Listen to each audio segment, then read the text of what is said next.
Well, after a 2-year absence, the Cadel Evans Great Ocean Road Race was back, and it was back in a big way. 2 brilliant victories, great emotion. We saw Loes Adeegest win the women's race, and it was Marius Mayrhofer win the men's race.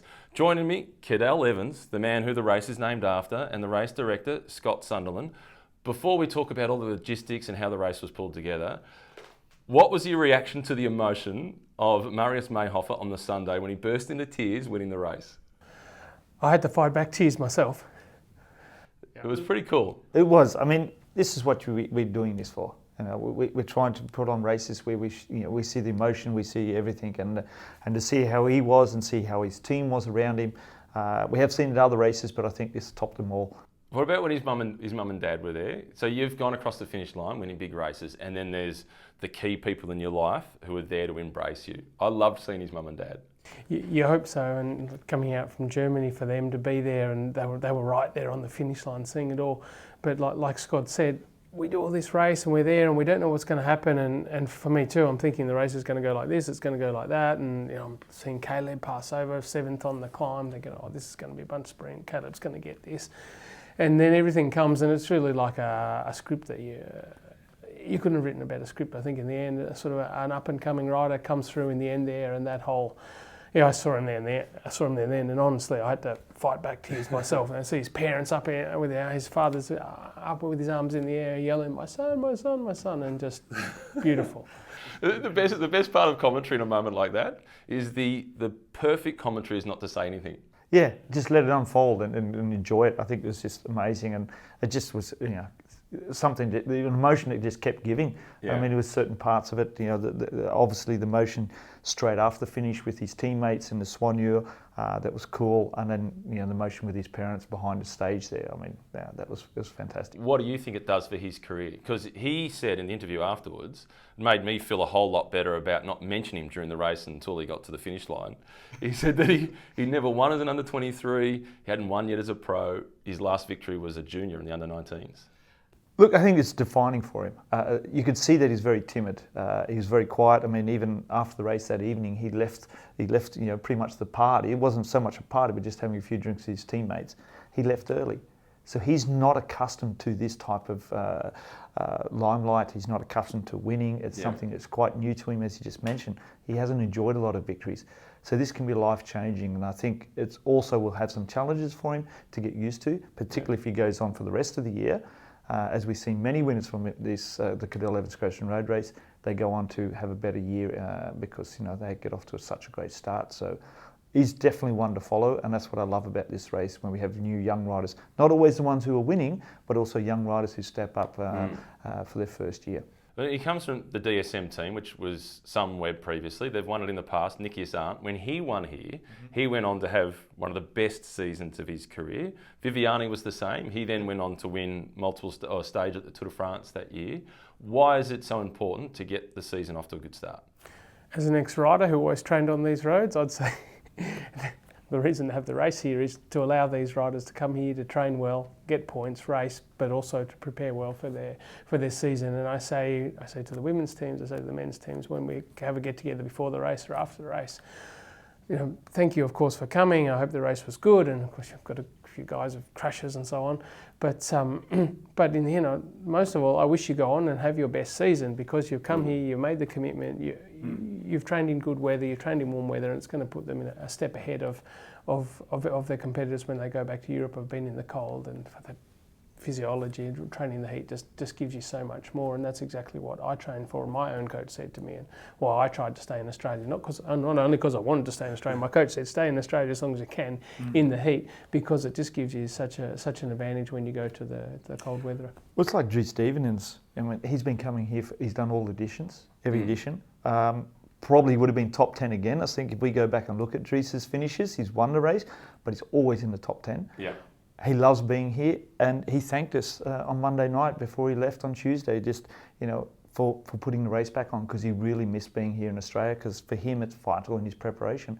And this is a rider who is good from January all the way through to beyond the Tour de France, as one of the A+ domestics for his team. I loved how active he was in the race as well. And the guy's almost 40, Cadel, and he's still got that same enthusiasm. 37, he's jumping away up off Shallambra, and he's not like it's not a mountain, but he's not a renowned climber, and here he's jumping. Wow, what's going on here? He was motivated. But that's exactly what, having this time of year, having this kind of race, the distance of the race, the difficulty of the race, that's exactly what we want is exactly this. So riders of his experience come back, do their preparation, make it a habit, so it becomes a crucial part of all the best riders' preparation. Ultimately is where we want to get to. Yeah, and in the women's race, we saw Loes Adeegest take the victory in a 2-up with Amanda Spratt, and I've got to declare my bias here. I felt for Spratty. Yeah. She was third in the road race at the National Championships, but yeah, she helped her teammate win. She then got second on the last stage at the Tour Down Under, second overall at the Tour Down Under, and then second at this race. Tough season, but great start compared to where she was the last 2 years with injury.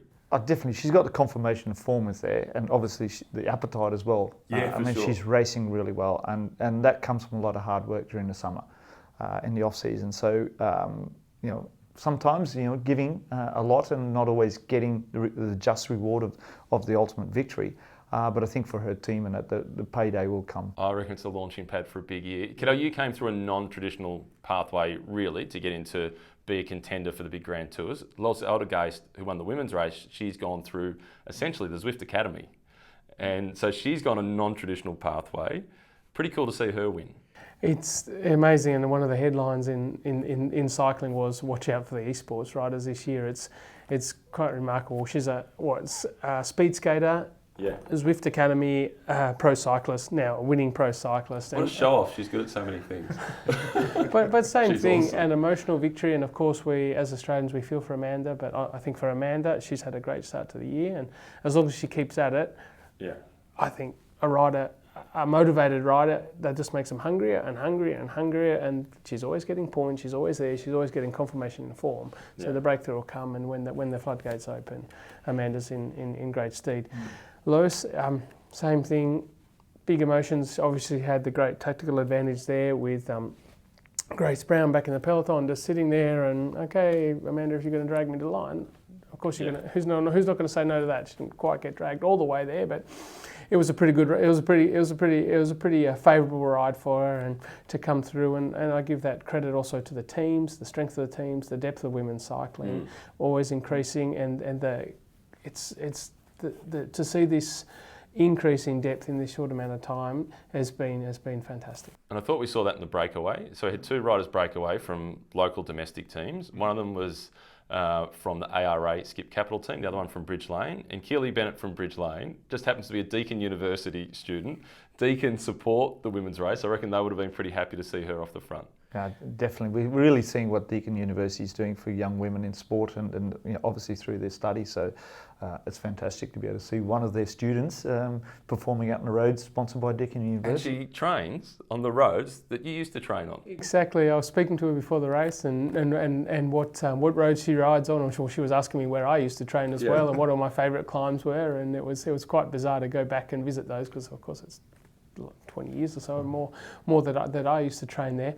But brought back lots of memories for me. But this, for her being a Deakin student in the Deakin University Women's Elite Women's Road Races, for us this is something we spoke about, but it was a bit of a pipe dream. Now it's a fairy tale. Yeah. That this would happen, and of course for Deakin that's exactly what they stand for: women's sport, allowing opportunities for women and just opportunities for the students as well. And this is everything coming together. So, Kayleen, no pressure, but if you want to come back and win it, well, that would finish there. Well, then another one of your crazy dreams got a step closer in the women's race. A few years ago, I think it was maybe about 2018 or thereabouts, you had a sit-down chat with a young Lucy Stewart, and then she was part of the Vegemite lead-out ride with you. She's now gone from the under-19s up into the under-23s and the senior ranks, and she was on the start line. This is I think thanks to Jason Backer's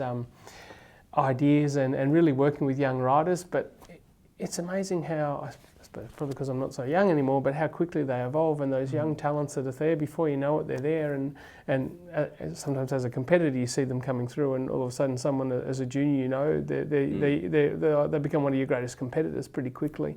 In our case, it's just been, there she was in the Vegemite kids ride, the Vegemite rollout with us, and then, well, she couldn't make it there because she was on the start line. I think the definition of success for an athlete is when your childhood heroes become your rivals. Yeah, it definitely is. I mean, how often does that happen? I mean, we've all had it. I know for myself. I haven't. Watching. I was no good. You two have, not me. Well, mine was always with Greg LeMond, seeing where he came from, the first English-speaking rider to really crack the big one, winning world championships. I actually rode the world championships the year that he won in Grenoble, and then to actually be riding with him in Enduro, and riding with him and talking to him, and actually, you know, having him as a friend and acquaintance within the peloton. So yeah, that was really cool. Yeah. They sometimes say you shouldn't meet your heroes, but yeah, that was pretty cool. Yeah, he's on my list as well, but you know, you were good and I'm here interviewing you. One of the other elements of it. You got the interview Greg though sometimes. Come on. I have. Yeah. It's really cool. I mean, it's pretty cool. It used to be my password on my bank account details, actually. LeMond 86 from the first year we won the tour. Yeah. One of the other elements I love about it is this is our spring classic. Sure, it's in the middle of summer, but this is our answer to the races I love to watch. Milan-San Remo, Tour of Flanders, Paris-Roubaix.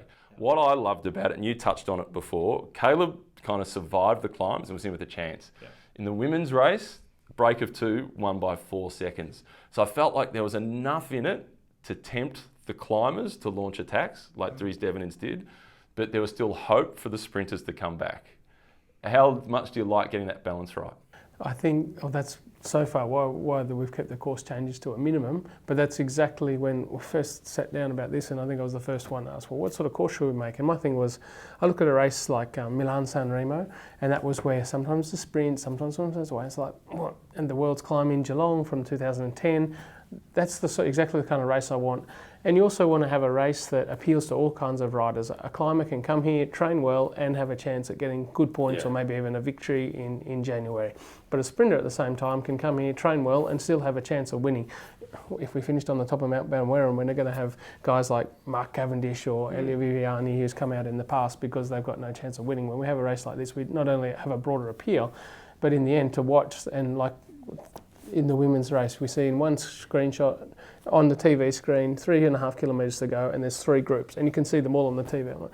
That's the perfect balance. For the men's race, I was really expecting, with the 4 times up Chalambra rather than the usual 3, I was expecting to blow to pieces on the last lap. I think all the peloton were as well, so they raced very conservatively at the start, and it was a bunch finish. But that's perfect, because next year I'll come in with a completely different mentality. Hopefully more sprinters will be motivated to come out because they know they've got a chance, and we'll see. And the climbers will go earlier. They'll launch their bid earlier. Yeah, well, look, we had the first 6 editions going through Barwon Heads in the beginning, so it was all flat, so the crosswinds could play their bid. The objective of this year of flipping it around was to change it up a little bit, have the hills in the beginning, so that creates a different aggressiveness. Unfortunately, it didn't really happen because of the weather didn't lend itself to it. Well, that's it. And that's the end of the day, Matt, when you design a course, it doesn't matter what it is, if it's races in Flanders or races in the UK or here in Australia, the weather and the appetite of the riders, they're the ones who decide what it is. So all we can do is try and give them the best course we can, and it's up to them to decide what they want. One of my dad's favourite expressions is, man makes plans, Mother Nature laughs. Yeah. So Mother Nature has a big impact on how the race is ridden. Well, if we had that wind, the crosswind coming back along Port Arlington Road, then we would have just seen carnage. Yeah, we would have had a complete different race. Yeah. And talking to the teams afterwards, they all said it. It was a little bit negative in one way. They were riding conservative. As Cadel said, we had that extra time in Chalambra, so they all had that in the back of their mind. Yeah. But if the wind did present itself, and there was the opportunity to split it, there was teams who were really prepared for it. And we've seen a hint of that going through Barwon Heads for the sprint with Bora Hansgrohe. Yes. But they couldn't quite get it to work, and they couldn't quite get those splits. I think Bora would have preferred to have a really tough race with crosswinds, because Jai Hindley was positioned well in that, and they just weren't quite able to put the stress onto the sprinters like Michael Matthews, Jaco, and Caleb Ewan with the national team. So we sort of seen the race as it was, which is great because the riders decide what's going to happen. And you look at the honour roll, particularly in the women's race, it tells the story of a course that's really well balanced. Yeah. Rachel Nayland wins the first edition solo, and then you've got Alina Sierra wins a reduced bunch sprint finish. So you've got the balance right. Is the balance right for the TAC People's Ride? Because I found it really hard getting out of town. 2,100 people on the start line for starters. Like, it was pretty tough to get in the front, Cadel, and you were there. I got to start on the front row, and by the time we passed the last hill on Barrabool Road, there was only 9 in front of me, and there was no one behind me. I was going up Yarra Street getting out of Geelong, and I looked to the crest of the hill, and it was just a sea of blue. And I stopped off on the side of the road and turned around and looked back, and it was a sea of blue all the way down to the bottom. It was a fantastic sight. I loved seeing that. I have to say the jerseys look fantastic this year. Personal bias there, but I'm so proud of the fact that we have so many people come on a ride, and it's we have the elite women's, the best elite men of the world here, World Tour men here, but also this is something for the community. And in the past we've had acting Prime Minister participate in the ride, local politicians, AFL players, all participate in the ride, and it's one element of the weekend that goes that bit further to include the broader community. Yeah, you also had somebody there was a photo of you on the start line. There was a guy behind you that you'd spoken to a couple of years ago, and he'd done a study with Deakin Uni, he'd lost a bunch of weight and gotten really fit. Yeah, a gentleman I met, he was actually a volunteer in a race, and he entered into this competition, go to Deakin University, you get coached by a Deakin physiologist, nutritional consultation from a dietitian from Deakin University, a little bit of personal coaching from myself. We sat down, we spoke about things, and I sat in on the physiology. We did a test in the lab at Deakin University out at Warren Ponds, and then sat also in with him with a dietitian. Funny, the dietitian asked, well, what's your opinion? I'm glad I guessed what she was going to say. No, long story short, he comes back 4 years later, 10, 12 kilos less, riding, big smile on his face, and that in the end is that's exactly what the People's Ride and public ride and these rides are about. And I think this is one of the things that separates cycling from other sports, and obviously the three of us are pretty biased. You can't go and have a hit on Rod Laver Arena before the Australian Open final, but you can ride this course before the women's race and then the men's race on the Sunday. That's pretty cool. Yeah, well, you talked about the hills there. We're trying to give everybody that experience of the pros. Hence, sorry for your suffering, but yeah, we try to give you exactly the same. Sorry, but that's exactly what I wanted to say. I'm glad we got to ride it on the day because it gave me a much better feel for things. Of course, I've ridden all the roads, but not all at once, not in a semi-closed road, not at speed, not in a bunch, and that was actually perfect for me as well. I know those roads pretty well. It helps actually, from a commentator's perspective, it helps a lot. Yeah, it does. Because I rode Chilambra in the morning before commentating on it, and it looks really easy on telly. And on telly, I'm thinking, just grab the big chainring and go on the move.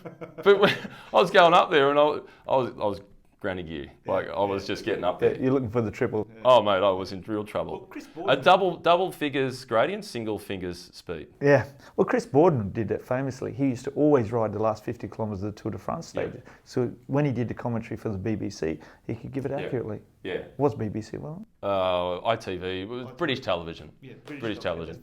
So what are you most looking forward to next year?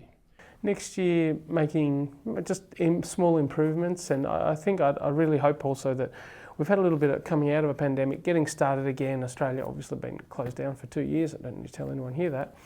But I think also the riders have come out of a period. They've had a really stressful with the bubble and the travel. The World Champions in Wollongong, fantastic World Championships, not in any way of disrespect to that, but the riders to come out to Australia, go back to Europe, come out again, it was just one thing on top of a lot of challenges and obstacles that they'd already had after 2 years of challenges and obstacles, and I don't think that played in our favour, whereas I think the riders hopefully are going to go back next year, and a lot of more teams and riders are going to want to come out, so we're going to have a deeper field, more favourites who, or more up-and-comers who are going to come through and like they always do in our race. Yeah, and you're going to get 007 on the bends again for the lead car for the race director. How did you organise 007 for your car number? Aren't you meant to be car number 1? Well, no, look, to be truthful, what we did is stop the confusion. We always got the commissaire, so we've got commissaire number 1, which is the president of the commissaires panel, and then commissaire 2, etc. So to stop the confusion with that, I issued the numbers in that way. So then 007 come up. I said, mate, you're not going to give that away. When you've got control of this, you keep some things for yourself. And that was one little thing I could keep for myself. Brilliant. I am a Bond fan, by the way. Clearly. Congratulations. You must be proud of the event this year. Really, we were already happy just to get things going again, but like you said, the emotions of the race, the emotions of the people, everyone there together, that's my instant measure, is just the amount of people when I walk around there in the finish line and down in the Steampacket Garden, seeing all these people with a big smile on their face, a Mape cap on, wheeling their bike in the People's Ride jersey. That's my measure of success. It was awesome. It was a great addition to the Cadel Evans Great Ocean Road Race. We hope you can join us in 2024.